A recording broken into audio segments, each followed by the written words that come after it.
હું બધું જાણું છું બાપુ. એવું કાંઈ નથી બેટા, ખોટા વિચાર ન કર. બાપુ, રજાના દિવસો હતા એટલે ઘરે આવી હતી અને ત્યારે જ મને બધી ખબર પડી. બાપુ, હવે તો સાચું કયો, તમને મારા સમ છે. દીકરી, બેટા, તારા ભાઈ અને ભાભીને અમારી સેવા કરવામાં બહુ તકલીફ થતી હતી એટલે અમને ઘરમાંથી રજા આપી, પણ નસીબે વૃદ્ધાશ્રમમાં આવી ગયા. અહીં બેઠા બેઠા વિચાર કર્યા કરીએ છીએ કે નક્કી અમારા લોહીના સંસ્કારમાં કઈ ખોટ રહી ગઈ હશે. નહીં બાપુ, સંસ્કારમાં જો ખોટ હોત ને તો માનવીના અંતિમ સંસ્કાર બીજાએ ન કરવા પડત.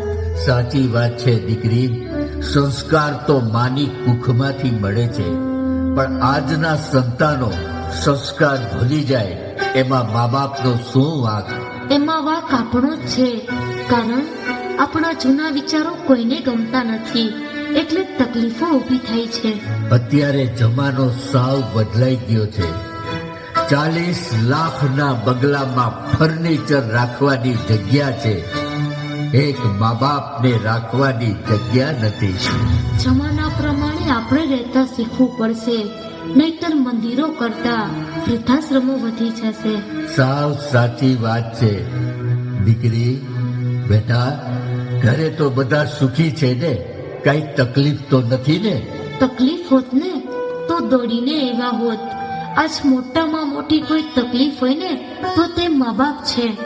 આજ આ દેશમાં જો વૃદ્ધાશ્રમો ન હોત ને તો મા બાપની શું હાલત હોત? બાપુ, ચિંતા ના કરો. આ તો મારી ગેરહાજરીમાં ભાઈ અને ભાભીએ તમને ઘરમાંથી કાઢ્યા. બા, મને કેટલું દુઃખ લાગ્યું હશે. જવા દે બેટા, આપણા ભાગ્યમાં જ આવું લખાયેલું હશે. પછી સંતાનોને દોષ દેવાથી શું વળે? દોષ તો મારા પેટને આપું છું કે આ કુખે આવો કપૂત દીકરો પાક્યો.